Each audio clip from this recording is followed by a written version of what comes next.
హామీలను కార్యాచరణను ప్రజల సంక్షేమంగా మార్చిన కూటమి పాలన 2 ఏళ్ల విజయ గాథ ఇది.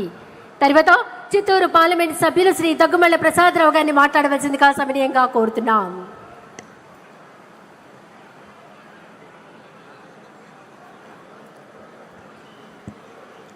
అందరికీ నమస్కారం.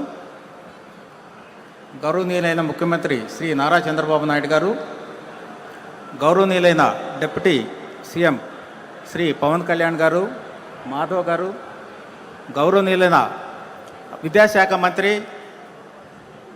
లోకేష్ గారు, ఇతర కేంద్ర మంత్రులు, రాష్ట్ర మంత్రులు, ఎమ్మెల్యేలు, ఎంపీలు, చైర్మన్లు, మన తెలుగుదేశం కుటుంబం మొత్తానికి నమస్కారం. ముందుగా ఈరోజు మనం సాధించిన విజయాల గురించి మనం చెప్పుకోవడానికి, విజయాన్ని సెలబ్రేట్ చేసుకోవడానికి ఇక్కడికి వచ్చాం. దానికి కానీ ముందుగా ఒక విజయవంతమైన ఒక ప్రధానమంత్రి గారి జర్నీని కూడా మనం చూడాల్సి ఉంది. ప్రధానమంత్రిగా 12 సంవత్సరాలు విజయవంతంగా కంప్లీట్ చేసుకున్న శ్రీ నరేంద్ర మోడీ గారికి శుభాకాంక్షలు తెలియజేస్తూ ఉన్నాము. అలాగే పేదల ప్రభుత్వంగా ప్రజారాజ్యకంగా పరిపాలన చేస్తున్న ఎన్డీఏ ప్రభుత్వం, ఆంధ్రప్రదేశ్కి మా ముఖ్యమంత్రి గారి నాయకత్వం, డిప్యూటీ సీఎం గారి నాయకత్వం, అలాగే లోకేష్ గారి నాయకత్వంతో 2 సంవత్సరాలు విజయవంతంగా కంప్లీట్ చేసుకున్న ఈ సందర్భంగా శుభాకాంక్షలు తెలియజేస్తున్నాం సార్. అయితే మనం అనుకున్నాం, మనం ఏదైతే ప్రామిస్ చేసామో ఎలక్షన్ టైంలో అవన్నీ కూడా ఫుల్ఫిల్ చేయటం జరిగింది. దానిలో మన సూపర్ 6 అన్నీ ఏదైతే ప్రామిస్ చేసామో, పెన్షన్స్ కానీ, శ్రీశక్తి కానీ, లేకపోతే గ్యాస్ సిలిండర్స్ కానీ అన్నీ ఇచ్చేసాం. అయితే దీన్ని సహకారం చేసుకోవడానికి మనకి కేంద్ర ప్రభుత్వాన్ని గురించి చేసిన సహాయం కూడా మనం ఈ సందర్భంగా గుర్తు చేసుకోవాలి. ఎన్నో విధంగా అమరావతి కానీ, పోలవరానికి కానీ, లేకపోతే వైజాగ్ స్టీల్ పునరుద్ధరణకు కానీ కోట్ల రూపాయలు మనకి ఇచ్చారు. అమరావతికి 15,000 కోట్ల రూపాయలు ఇచ్చారు. దాని తర్వాత మన స్వశక్తితో లేకపోతే మన ఫండ్స్ తోటి అమరావతి అభివృద్ధి శరవేగంగా జరుగుతూ ఉంది. అట్లాగే పోలవరం ఇప్పటివరకు 7,020 కోట్లు దశల వారీగా ఇచ్చారు. పోలవరం కూడా అభివృద్ధి జరుగుతూ ఉంది. తర్వాత విశాఖ స్టీల్ ప్లాంట్కి మనందరికీ తెలుసు, పునరుద్ధరణ చేయడానికి 11,400 కోట్ల రూపాయలు ఇవ్వడం జరిగింది. అయితే దానివలన మనం ఇప్పుడు ఎంత అభివృద్ధి జరిగిందంటే అది లాభాల్లోకి వచ్చే పరిస్థితి ఏర్పడింది. అట్లాగే అదనంగా 2-3 ఫర్నేసులు కూడా స్టార్ట్ చేయడం జరిగింది. అలాగే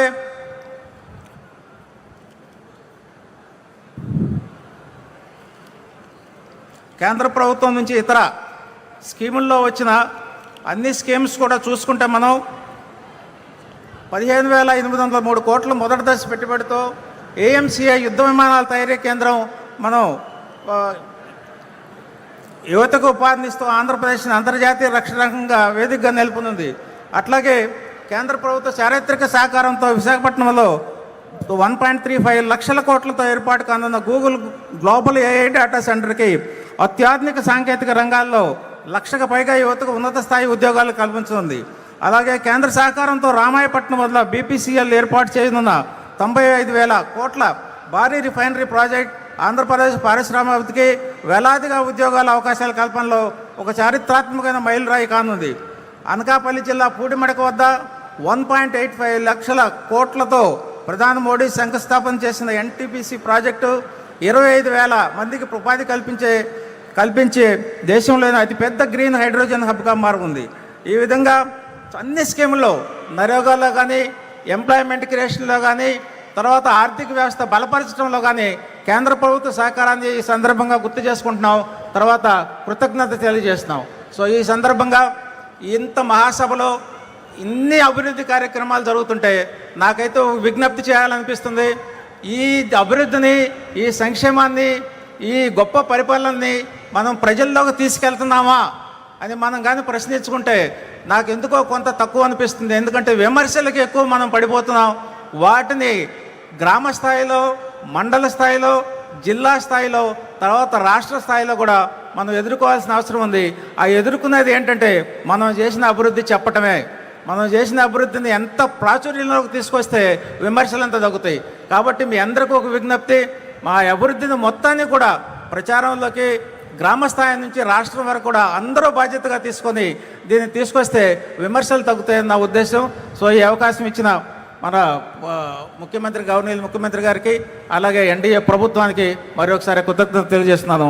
థ్యాంక్ యూ వెరీ మచ్.